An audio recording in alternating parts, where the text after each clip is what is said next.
Delighted to be joined by Dick Clerkin to look back on the football weekend. Dick, fair to say we learned a little bit more about the rules over the weekend anyway.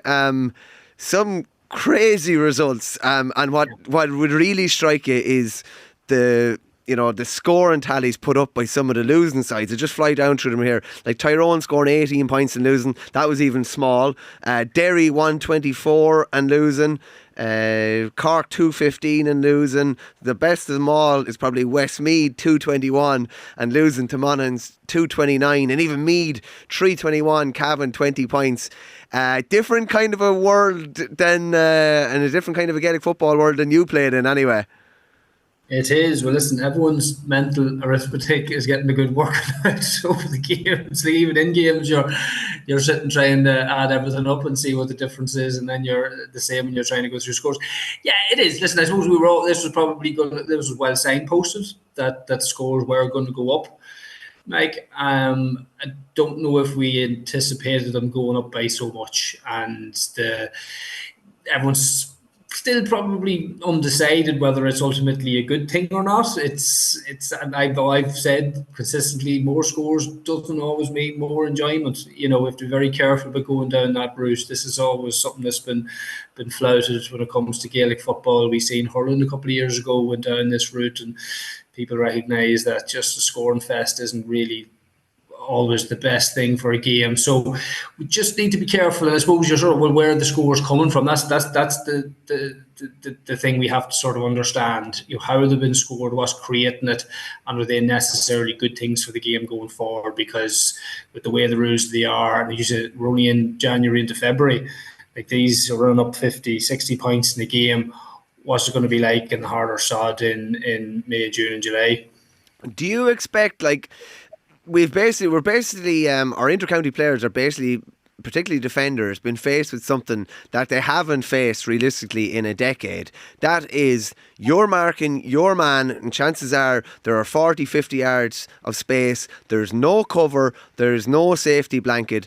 It's probably only natural that there will be probably a fair few exposed at this early stage as you get used to the rules. You'd imagine that will change when teams get used to the rules, maybe get a bit more pragmatic. But at the minute, a lot of players probably need to be re-coached, particularly inside defenders. Yeah, I definitely noticed that on Sunday at the Monaghan game, and even Monaghan turned out comfortable winners. Some of the scores and the goals that they conceded, it'll not make for pleasant viewing from a defensive point of view. And there's a couple of factors to that, Michael. It's not just the space that they've been asked to defend against.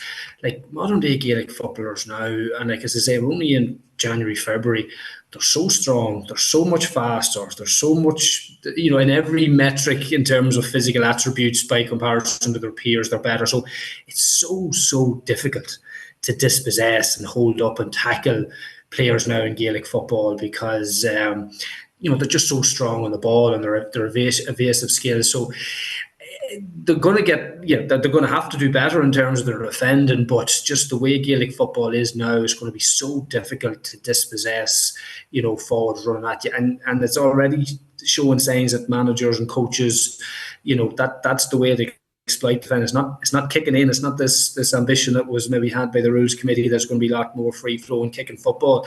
It's hard running off the shoulder, rugby league style, and that's definitely starting to pay dividends. How would you fancy it now out around the middle of the field if this was, you were in the height of your career at the minute? Well, when I look at if you take the kick-out scenarios just in isolation, it's very much a throwback to when I played for the most part of my career. Long kick-outs out to the middle. There's not an awful lot of science in terms of where they're going. They're trying to pick pockets and that, but by and large, once the ball goes up in the air and it crosses into the 65, it's very much, I wouldn't say a lottery, but the stats and kick-out stats are already showing that it's 50-50, 60-40 at max. The days of the 90% plus kick-out retentions are long gone now. We're back into, and they were the stats I always remember when we were after a game, you'd be analysing the game, and if you got 55% of the kick-outs in the game, you had a good day's work. And I think you're starting to get back to that. It's good to watch. Like, it is, it's great to see, high fielders going up, getting them, breaking ball. That bit of sort of random intensity that was lost, I think that's a good return. Demanding on the players. I'd say there's some of the midfielders now have jumped from all ball and come down and, took collisions more in the last 2 games than they would have in the whole season. But I think that's definitely a positive and an easy enough one to introduce. And I don't think there's any bemoaning the return of that, Michael. We'll just dig into a couple of games. Dick mentioned that Derry result. It was Derry 124, Kerry 515. Mad kind of a finish to the game as well. Looked like Derry were in control. I suppose there's the irony as well of Paddy Talley being over a Derry team that concedes 5 goals to his former team and a team that he helped to lead to the promised land. But I'd imagine, the FRC were looking at this, and particularly it was very good even up to the finale. But that kind of madness, and now it's so easy to bridge a gap now in football, or not so easy, but a hell of a lot easier than it would have been before. You could be 4, 5, 6, 7, 8 down, and it can happen very quickly. Couple of 2-pointers, a ball into the edge of the square, and you could be, you could erode a 6 or 7 point deficit very easily. But this game kind of had a bit of everything, didn't it? It did, and it wasn't as if there was a swarm Derry defence around it. They still seemed to be quite open. One of the Kerry goals was literally walked into the net, and they were in a strong position. So I say Derry, in terms of their, defensive woes from last year, seemed to still have a bit of work to do. But good teams, good skillful teams like Kerry, they are going to thrive in these new rules. They all they ever want is space, because they have the technical ability and the scoring ability and the spread of scorers that you've seen. Even their subs coming in, they're technically always excellent in Kerry, and that's what these new rules really favour. And you're starting to see a glimpse of that already. Like, when they get a chance, all they need is a bit of space and a sniff of a goal, and they're going to hunt it out. And we've seen that in ruthless fashion in Derry. Kerry put up 5-15 without Clifford even being togged out, which is obviously a big help, and you'd imagine there'd be more to come when he gets involved. The 3 Gainey brothers from Dingle pitched in with 4-4 altogether, and Paul Gainey probably rolling back the years. I think he's 34. Tomas O'Shea was even talking on Sunday night just about how someone like him, and particularly a real kind of a knacky, kind of a poaching forward, could go to town with these rules, because you're going to get opportunities, maybe probably feeding off crumbs maybe in previous years, unless you were on top in a game, whereas there should be a lot more opportunities for them, and as you say, in isolation too. And you know what? It's no bad thing. In fairness, a corner forward has been one of the loneliest positions over the last 5 years. There's times you were looking at a corner forward, Conor McManus, Paul Geaney, you could reel off, and they've nowhere to move, no ball coming in. They even stopped making runs because there was so little ball coming in. So, to be fair, it's no harm that they're getting to stretch the legs a wee bit. But listen, we don't want it going too far the other end. It is just becoming a bit of a turkey shoot either. Yeah, are you the same as me, Dick, where high scoring is grand the odd time, but I prefer a lot of physical contests, a lot of good tackling, a lot of really good defending, lots of good scores as well, but scores that they really have to earn. To me, probably an ideal game in football would be something like 117, 116, something like that, where there's an emphasis on everything, but there's not too much going on. It's not ping, point one end, goal the other end, point one end, the goal the other end. There's a lot of, I like to see a lot of good defending as well. Yeah, I think I done a run on the numbers there last year when I was doing it. I think high teens was the sort of the mark. If you were getting sort of the high teens, you were winning or close to winning most games, even at the top level. That was the sort of marker that you had to be putting a team out that could get 16 points plus in Croke Park. That was the metric. Have you got that? 12 points isn't going to get it done. Now just the average at the weekend, Division 1, 44 points. So that's 22 points, 48. So you're already into close to mid-20s now at average. So that's already the early marker that you need to be knocking out mid-20 points to compete in the game. And even as you see, the Westmeath, whether they get 221 and still got beaten by 8 points. So, it was a while there that a forward could get away without scoring or even contribute on the scoreboard. They could just work hard. Now everyone's going to have to be able to contribute on the scoreboard, because, as I say, it's not going to be good enough to try and keep a team tight in the score, but you're going to have to be running up a big score, which is, wait and see. I think the problem is, Michael, the benchmark for what is good now was set against a fairly low bar. Yeah. It's definitely better, and there's no question. I mean, I've enjoyed the last two games. Have been at more so than I would have in the last couple of years. The problem is that the bar was fairly low in terms of what we're measuring it against. So yes, it's a better spectacle than it was, but is it the best version that Gaelic football could be, or what we remember it? I'm not sure. So as I say, the jury's still out. Definitely more enjoyable, but are we potentially creating a different type of football than we knew and grew to love over the years? Do you think the best coaches and the best managers will really come to the surface here now? Because, say, in recent years, a lot of teams were setting up very similar, and it was with a low block and a hell of a lot of bodies behind the ball, and there weren't many holes that different teams could expose or whatever. Whereas now, the script has basically been ripped up completely. Coaches and managers are really going to have to earn their corn here.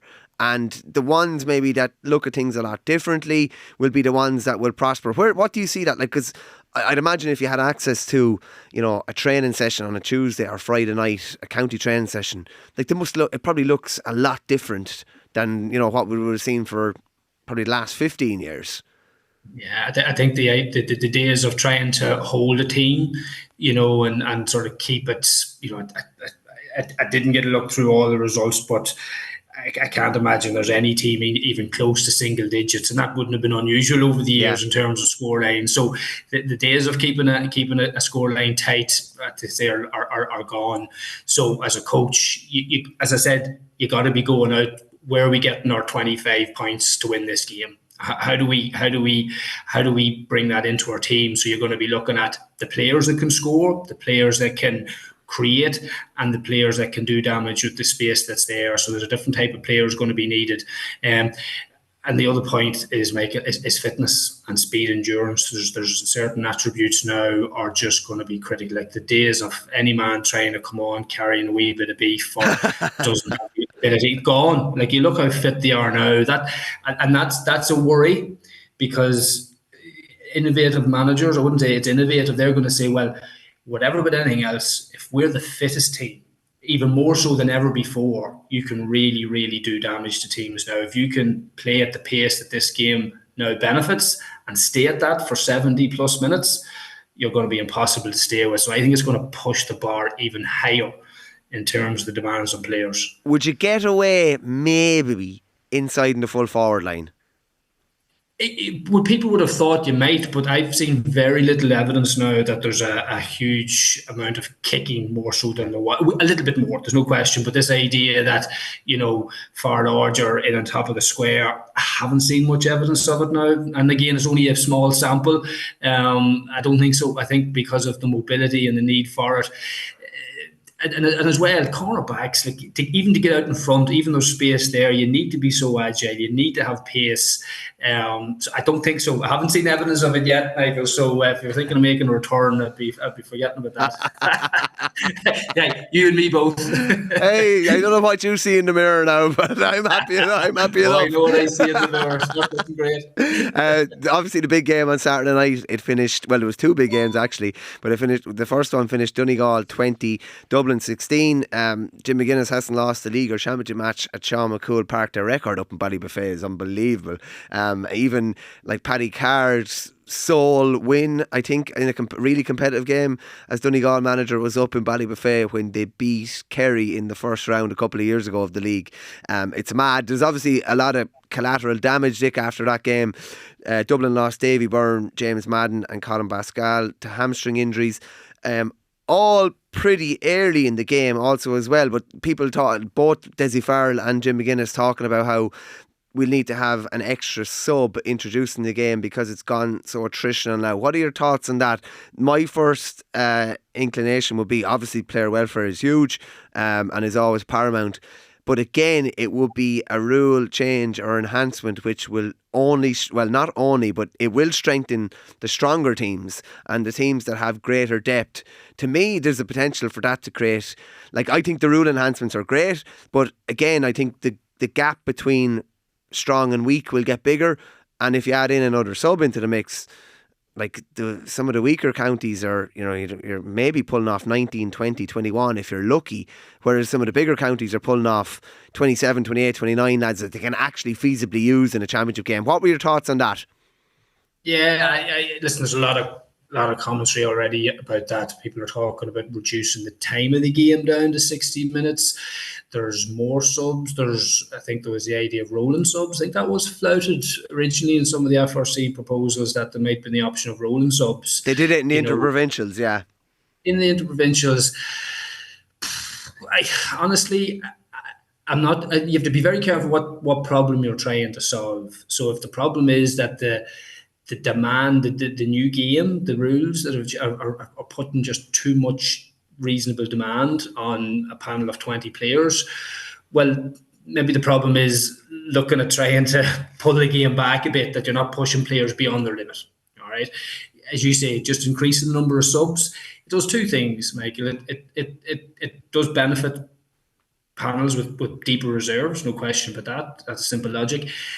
It sort of disrupts the flow of a game. Like, there is an element too, like, in terms of the players that are on the pitch. Like, if you're now using 23, 24, 20, that's going to make a very chaotic game. And I'm not sure we want that either. Do you know what I mean? Like soccer, the 3 subs and mightn't always use them. Rugby, the couple of subs.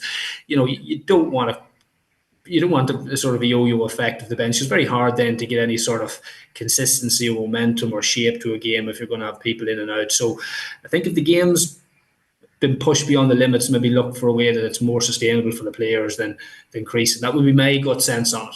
It's funny because every week there's going to be a different problem, and you're going to have to judge it over the 7 rounds and see, was this a consistent problem or was this a bit of an aberration? Did it happen in multiple games or did it happen in one game? But one thing that is happening in nearly every game is the 12v11 and the role of the goalkeeper, and it happened massively in the Armagh-Tyrone game the other night. It finished Armagh 123, Tyrone 18 points. Again, if you'd said Armagh would score 123 without Rian O'Neill currently been involved in the panel, most people would have thought you were insane. But Ethan Rafferty obviously came up and kicked 2 2-pointers. He ended up with 5 points.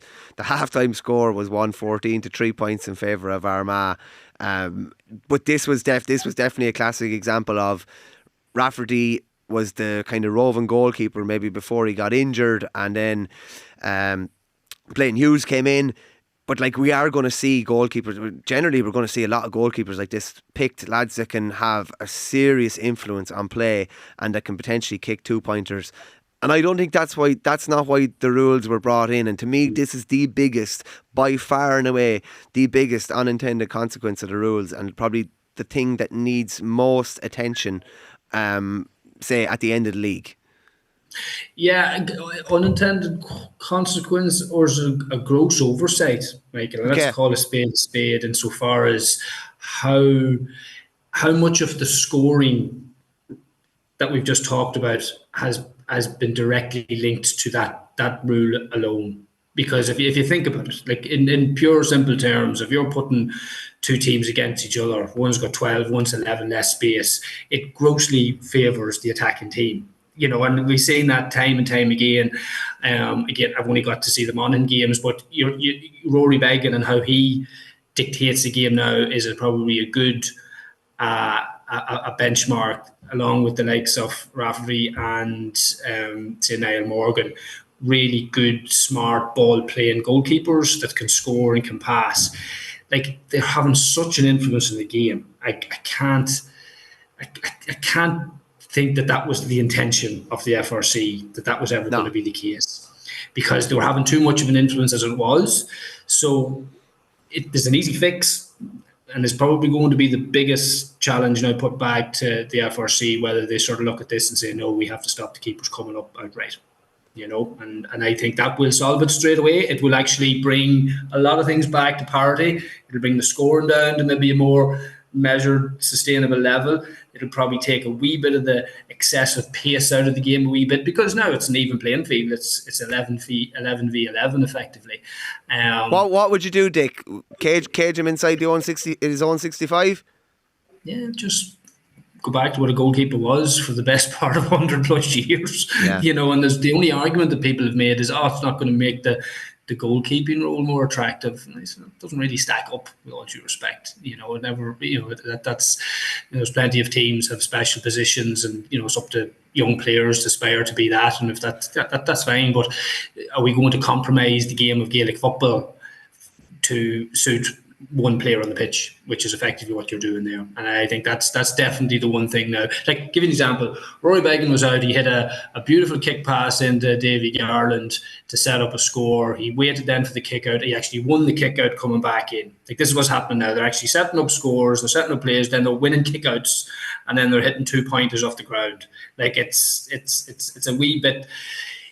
If you're an alien or somebody completely new and never watched Gaelic football, and you sat in the stand and watched it, you'd be looking, what is going on here? Why is the goalkeeper the most important player on the pitch? Yeah, just on that as well, and I hadn't thought too much about it, but when the opposition is taking a kick out, so it's 10v12 on the kick out, like if you have, I don't know, I think it's an easy enough fix, and it changes. It's what people are going to be talking about until the end of time if it stays in the way it is at the minute, and it's going to be the big gripe. So be interesting to see what. It'd be interesting to see. There was supposed to be the FRC as well. You mentioned about ground covered. The FRC were supposed to be releasing GPS stats on how much ground has been covered by players. That was supposed to come out early in the week after each round of games. I haven't seen any of that yet, but I'm sure it is being collated and put together, and whenever it is put out, it'll be make for very, very interesting reading. The other Division 1 result, it finished Galway 26, Mayo 16 points. Shane Walsh was on fire the other night. Looks a man a lot happier in himself, looks a lot fresher. Looks like he's got a decent pre-season under his belt, and with the best will in the world, I'm sure he would love for Kilmacud to go on a run, but it's probably a blessing in disguise for him and for Galway that they didn't, and that he's probably given a chance to slip back into neutral for a few weeks and then build up for a big county season ahead, because really there's 2 trophies. I'd imagine they'd love Connacht as well, obviously, but they'd be going for Division 1, and Pádraig Joyce has made no bones about that, and they've been beaten in 2 All-Ireland finals now at the last 3, so an All-Ireland is on their radar big time this year, you'd imagine. His first score, I seen it, did look a wee bit farcical, though, that he was the midfielder. Yeah. Like, that doesn't look good. I was never sure about that rule, and I guess someone who was going to exploit it for what it was. Are we going to see more of that? Put your corner forward, your best shooter into midfield for the throw in and do that again. It's the smart play, but is that really what we want to see out of then? But it's good to see him back. Good to see him. He'll definitely thrive in this new game. There's no question about it. Just fly through a couple of quick Division 2 results. It's Down 119, Cork 215. So Cork won the first week, beaten by a point the second week. Down were beaten by Roscommon the first week. Louth 115, Roscommon 117. Louth are 1-1, Roscommon are 2-0.